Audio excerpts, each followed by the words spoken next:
Montana, 1891. She said it in early October, standing at the edge of the mercantile porch, with a bolt of blue wool under her arm and flour dust on her sleeve, the way she always had flour dust on her sleeve, because she had been up since 4 baking bread for the church social and she would never once mention it to anyone. She said it plainly, the way Adelaide Conner said most things, without decoration, without waiting to see how it landed. "Fie, whoever you end up with, Callum, she's going to be the luckiest woman in the county." And then she went down the steps and across the street, and Callum Voss stood on the porch of his own store watching her go and did not move for a full minute. He had not expected it to hit him the way it did. Callum Voss was 31 years old. He ran the mercantile on the main street of Dellwood, Montana, a town of 400 people situated between 2 mountain ranges that didn't care much about the people living in their shadow. He had built the store from his uncle's failing dry goods operation 5 years prior, had repaired the roof himself, had kept the accounts in a ledger his mother gave him, and had learned early that the best way to keep a business alive in a small town was to know what people needed before they asked. He was good at that, reading people, anticipating. What he had apparently not been good at was looking at Adelaide Conner. Adelaide Conner was 26.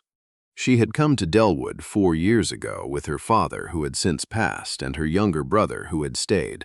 She ran the bakery out of her father's old house on the north end of town, which meant she was up before first light every morning and done by early afternoon. And the rest of her day she spent doing the kind of things she never did loudly. Teaching the Whitfield girl to read, helping Mrs. Bauer with her winter preserves, bringing dinner to anyone who had recently been sick or bereaved without announcing herself, just leaving it on the step and walking away. Callum knew all of this because in a town of 400 you knew everything about everyone. He had not, until the 3rd of October, understood what it amounted to. He sold flour to her twice a week. He ordered the specific grade she wanted because the standard stock wasn't fine enough for what she was doing. He had been doing this for 3 years. He had never once thought to ask himself why he always set the order aside before the shelf so it would be ready when she came. He thought about it now. The social that summer had been the first time he'd paid attention in the way that counts. It was in August, a warm evening, the kind that tricks you into thinking Montana will be gentle all year. Half the county came. There were lanterns strung between the trees and old Whitfield on the fiddle, and enough food to prove that the territory was doing all right, at least for now. Callum arrived alone and left his coat on because the evening still cooled, and he ran warm anyway. He talked to the Bauer brothers about grain prices and to Reverend Cook about the planned repairs to the church roof, and to several people about nothing in particular. He found Addie at the dessert table, because of course she was at the dessert table, because half of what was on it she had made. She was talking to the Whitfield girl, demonstrating something with her hands, some technique, some small thing the girl had been struggling with, probably. Addie's face, when she was explaining something she cared about, was particular, not animated in a loud way.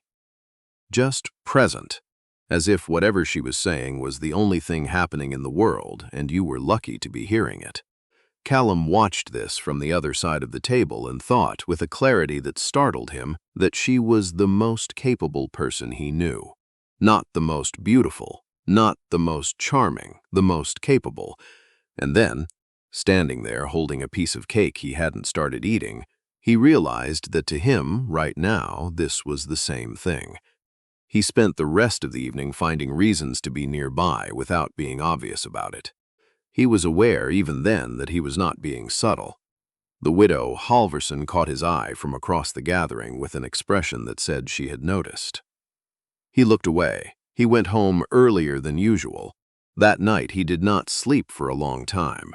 Old Bud Rayner was 73 years old and had lived in Dellwood since before it was properly called Dellwood. He ran a small surveying practice out of a building that was more shed than office and had strong opinions about everything and no particular filter for keeping them to himself. Callum liked him. Most people liked him. The way you like a cold morning, bracing, clarifying, not always comfortable. Callum was repairing a section of the walkway in front of the Mercantile in September when Rayner came past and stopped. "You're doing it wrong," Rayner said, looking at the plank Callum was nailing. "I've been repairing walkways longer than most people in this territory have been alive. I'm talking about the girl."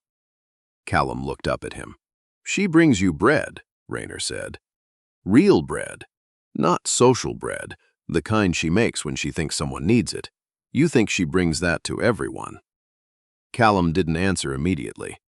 "She brought me bread once," Rayner said, "when my wife died. That was 15 years ago. I have not received bread since."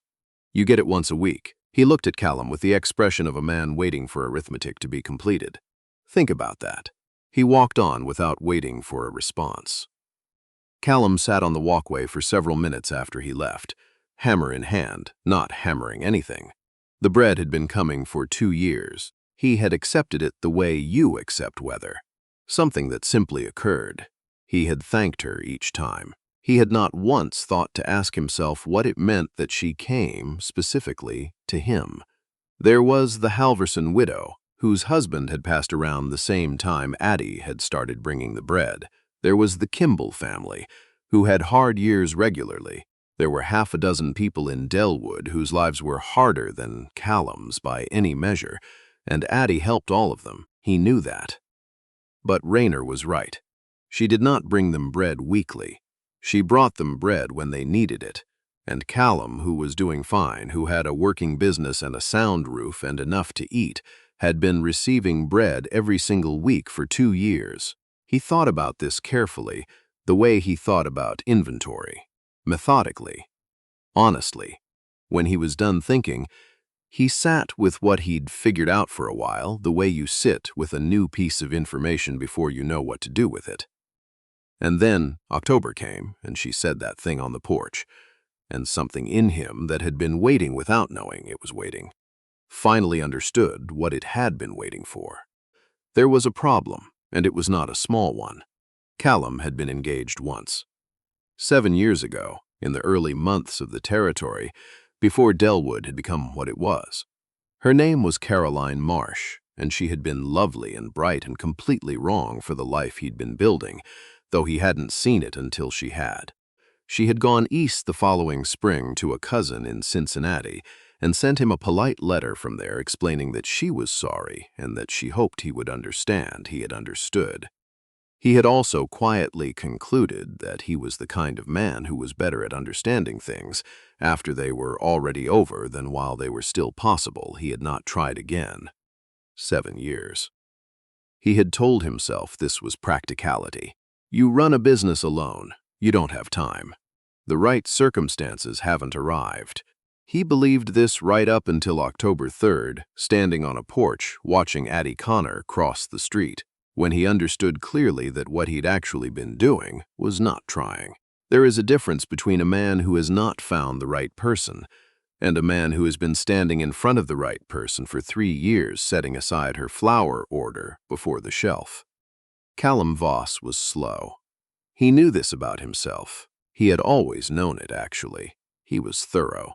He came to conclusions the long way, through evidence and consideration, and occasionally through getting told directly by a 73-year-old man who had been married 40 years and knew what bread meant. The question now was what to do with what he knew. He decided to start with something honest. He went to the bakery on a Thursday morning, which was not when he usually went, and he brought her a small crate of the dried cherries she'd mentioned once in passing, months ago, that she hadn't been able to find at the usual supplier. He had located them from a traveling merchant in September and held them, not entirely sure why. He knew why now. Addie opened the door before he knocked, because the bakery opened early and the door was already unlocked, and she stood there with flour on her hands and a look of mild surprise that smoothed over immediately into her usual expression, which was practical and direct, and the kind of face that made you feel that whatever you'd come to say was probably all right to say. "Morning," she said. "You're not a Thursday." "I know," he said. "I brought you something." She looked at the crate, then back at him. Something shifted in her expression that he couldn't entirely read. "Dried cherries," she said. "You mentioned them." "In March, I think." She was quiet for a moment. "March," she repeated. "You said the ones from Tucker's weren't the right color. I found a supplier." She took the crate from him carefully. She looked at the cherries, not at him, for several seconds. "How long have you had these?" "A few weeks." She looked up at him then, and her expression was the kind that people have when they are trying to decide whether something means what they think it means. He met it directly. "Come in," she said. "I'm pulling a batch out in 10 minutes. You can have the first piece." He went in. He did not leave for 2 hours. She made the bread, and he sat at her kitchen table, which was large and well used, the kind of table that had fed a lot of people quietly over the years. She talked while she worked, which was how she talked. Not sitting across from you with her hands folded, but moving, doing, the words coming in between the things that needed doing. He found it easy. He had always found it easy to talk to her, actually, without having identified it as anything more than general ease in the presence of a capable person. He identified it now as more than that. She told him about the church social bread and the specific trouble she'd had with the altitude that summer, and whether she thought the Whitfield girl was ready for a real curriculum. He told her about a shipment that had been delayed and about the argument he'd had with the Territorial Supply Commissioner that he was still intermittently annoyed about. She had opinions about this, specific and well-considered, the kind that came from someone who actually ran something and understood what delays meant. He found himself surprised, not that she had the opinions, but that he had never given her the opportunity to offer them before. He had not thought to ask. He started thinking to ask. He walked home through the cold morning with bread in his hands and a feeling he recognized after a moment as the beginning of something. November in Dellwood was the month that separated the people who were staying from the people who were not. The cold came in hard, and the mountain passes iced, and the days got short in a way that felt personal. Callum had lived through 10 of these Novembers. He didn't mind them. They had a clarifying quality. He brought Addie things over the following weeks. Not grand things. He was not a man of grand gestures, and she was not a woman who would have trusted them. He brought things that were useful, and that he had noticed she needed. A particular kind of cheesecloth she had trouble sourcing. A new set of measuring weights, because hers were wearing, and she wouldn't spend money on herself if she could spend it on something else. Once he repaired the hinge on her back door that had been sticking, because she mentioned it without asking him to fix it, and the next morning he fixed it, and she didn't say anything about it when she came to the counter that Friday, only looked at him for a moment with an expression that said she had noticed and was thinking about what it meant. He noticed her, the way you notice weather, when you finally start paying attention to it. He noticed that she was funnier than he had realized, and that the humor showed up in dry, quiet flashes when she wasn't performing anything for anyone. He noticed that she listened to people. Really listened, not the polite kind, but the kind where she held what someone said and actually thought about it before responding. He noticed that she had a hard time accepting help for herself, even as she gave it constantly to others, and that when someone did something kind for her, her first response was always something practical, some redirection, as if she didn't quite know what to do when the direction of care reversed. He thought about that more than he thought about most things. Her brother, Adelaide Conner, was 22 and worked the livery at the south end of town.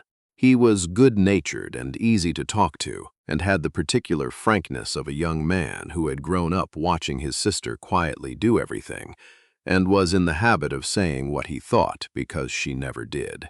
He said it to Callum one afternoon in November, while Callum was picking up a horse he'd left for new shoes. "She's not going to say anything, you know," Eli said, handing him the reins without looking up from the shoe he was examining. "That's not how she is. If you're waiting for her to make it easy for you, you'll be waiting." Callum looked at him. "She's been making bread for you for 2 years," Eli said. He looked up now. He had his sister's directness, but louder. "I notice things. I have nothing to do all day but notice things." He paused. "She notices things too. She's noticed you noticing things." He gave the reins a light toss in Callum's direction. "Don't wait too long." Callum rode home slowly, thinking. He was not waiting. He wanted to be precise about that to himself. He was not a man who had figured out what he wanted and then chosen not to pursue it. He was a man who was moving at the pace of certainty. He had come to things the long way his whole life. He built the store carefully. He kept the accounts carefully. He had been wrong about Caroline Marsh, had moved too fast, or in the wrong direction, or simply without enough understanding, and he had no interest in being wrong in the same way twice. If he was going to say something to Adelaide Conner, he was going to say it when he was sure, and not before. He was becoming sure. He was not there yet. The night he stopped in the cold road and did not walk forward was a Thursday in early December. He had been going to her bakery with a new supply order. A small thing, not worth a special trip, but he'd been in that part of town anyway, and the order was overdue. He had her order in his pocket, and he was 3 houses away from her gate when he stopped. He couldn't tell you why, precisely. Something made him pause and look at the bakery, at the light in the kitchen window, which was the only lit window in that part of the street. He could see movement behind the curtain. She was still working. It was past 8. She had been up since 4. He stood in the road in December cold and understood what he was looking at, and not just in the way he had been understanding it over the last months. He understood the full shape of it, the lightness he felt walking away from her bakery, the way her name sat differently in his head than other names, the specific and private satisfaction he felt when he found a thing she needed before she thought to ask for it. He understood all of this, not as a collection of evidence, but as a whole, the way you understand a face, all at once, irreducibly. He was in love with Adelaide Conner. He stood in the road with his hands in his coat pockets, and this fact settled over him with the weight of something that had been true for a long time before he had the language for it, and then he felt afraid. Not of her, not of being wrong. Afraid in the specific way of a man who has been without something good for long enough that when he can see it clearly, its potential loss becomes immediately visible alongside it. He had been fine for 7 years. He would be fine. He had always been fine. Fine was the kind of word that covered a lot of space. He stood in the road for a long time. Then the kitchen light moved, the way a lamp moves when someone carries it, and he watched it cross from the kitchen toward the front room, and there was something in the movement. In the simple, ordinary domesticity of someone carrying a lamp to a different room at the end of a long day, that unmade whatever had been holding him in the road. He was not going to be the kind of man who stood in the cold outside what he wanted because he was afraid of it. He walked forward. He knocked. She opened the door with her hair down and a dish towel over her shoulder and an expression that said she had been winding down and was not entirely surprised to see him, which surprised him. "Your order," he said, and handed her the paper. She took it. She looked at it. She looked at him. "It's past 8, she said. "I know." She stepped back to let him in. He came in. She set the order on the table and put the kettle on, which was what she did when someone came in the evening, reflexively, an offering. He sat at the table, which he had sat at before, but this time something was different and they both knew it. "Ely talked to you," she said, not asking. "He mentioned something. He has no sense of when to keep quiet." She poured the water when it boiled and brought both cups to the table and sat across from him, which was not what she usually did. She usually stood or moved while they talked. She was sitting still now. "What did he say?" "That you wouldn't make it easy for me." She looked at her cup. A small color moved into her face. "That's true," she said. Callum put his hands around his cup and looked at her. He had a speech prepared, he realized, somewhere in the back of his mind, something careful and sequenced and measured. He didn't use it. "I've been slow," he said. "I know that about myself. I come to things the long way. But I'm here now and I'd like to say something, if that's all right." She looked at him. Her expression was the one he had seen at the mercantile porch in October, when she'd made her comment and walked away.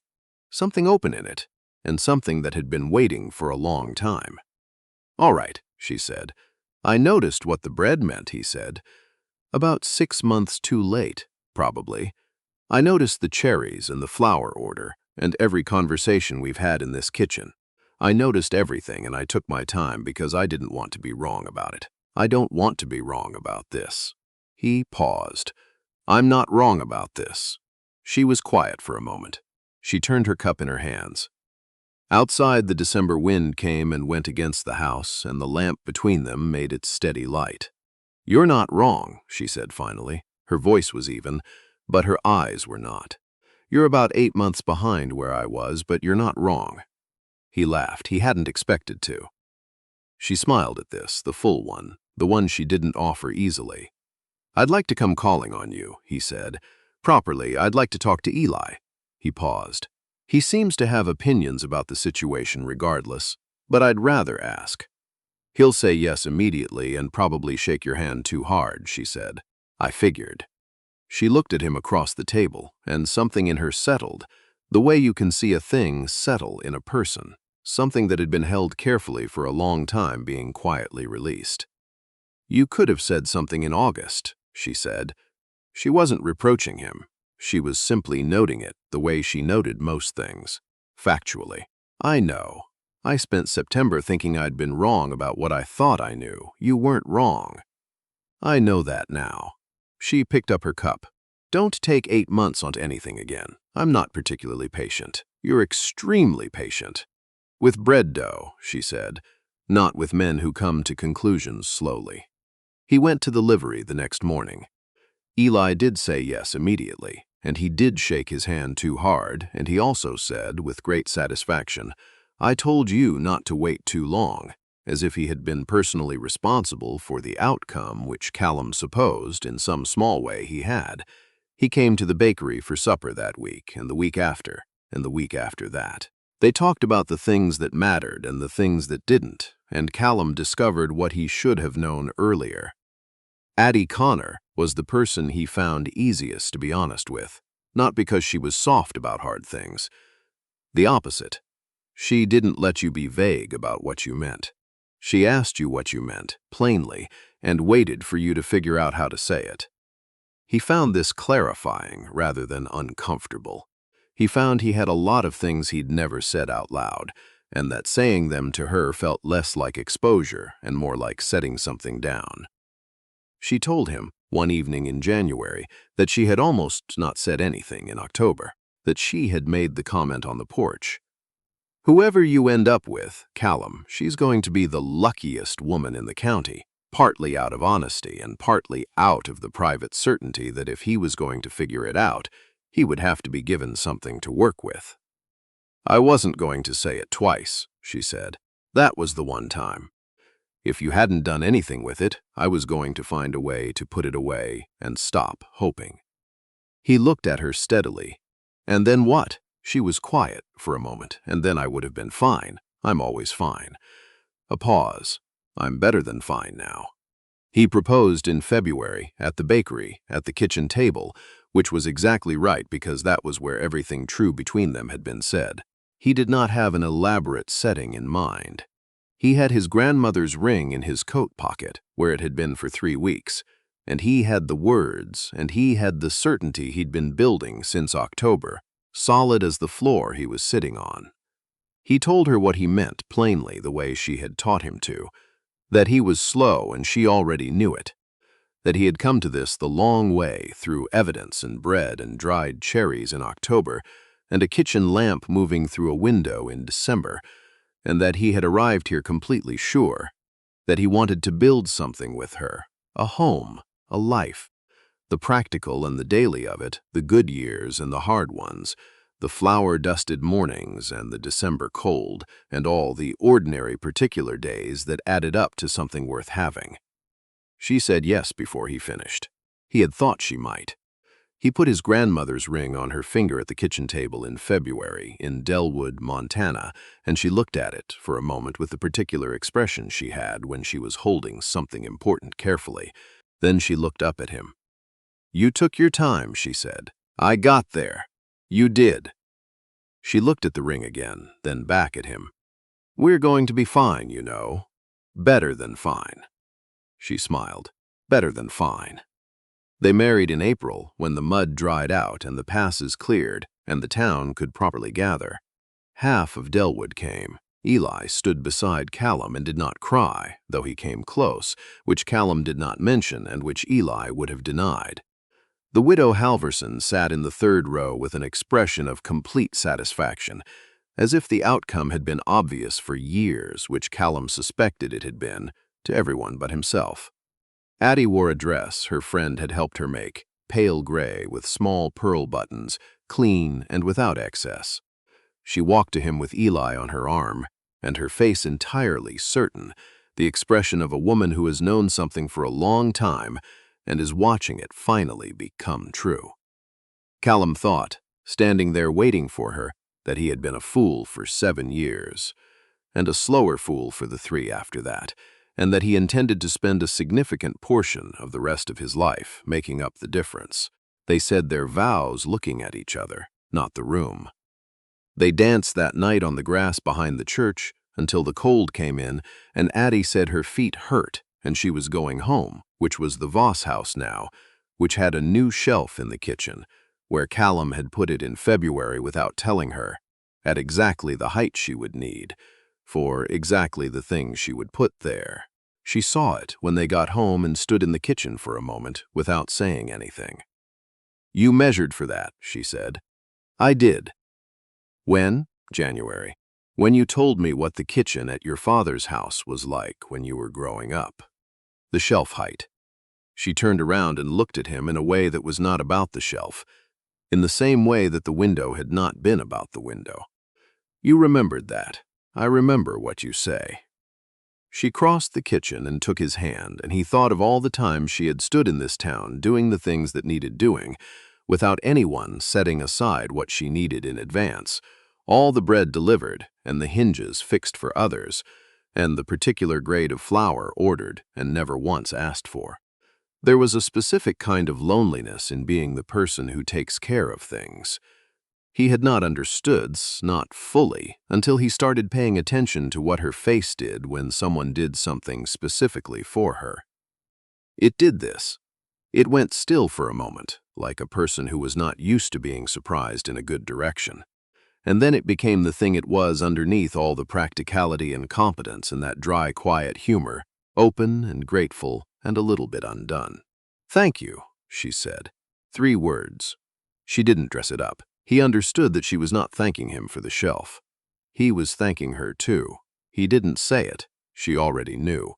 The years after were made of work and winter and the particular satisfaction of 2 people who had chosen well and knew it. The store grew. The bakery grew. In their 2nd year, Addie started teaching the older Whitfield children formally, which then became 3 other children, which then became what the town eventually called a school, though it did not look like one. Callum built the table she needed for it without being asked. She did not act surprised. Their first child was born in the winter of the 3rd year, a girl they named Rose, who arrived with dark hair and Callum's stubborn way of not speaking until she was absolutely certain of what she wanted to say. Addie said this was poetic justice, and Callum agreed. Their second, a boy called Thomas, came 2 years on, named for Addie's father. He was loud and quick and had his mother's directness at an inconvenient volume. On a Thursday evening in their 5th year, Callum was organizing the back of the store when Addie came through the door with Rose on one hip and Thomas walking beside her, holding her hand with the great seriousness of a 4-year-old who has been told to be responsible. She had flour on her sleeve again, same as always.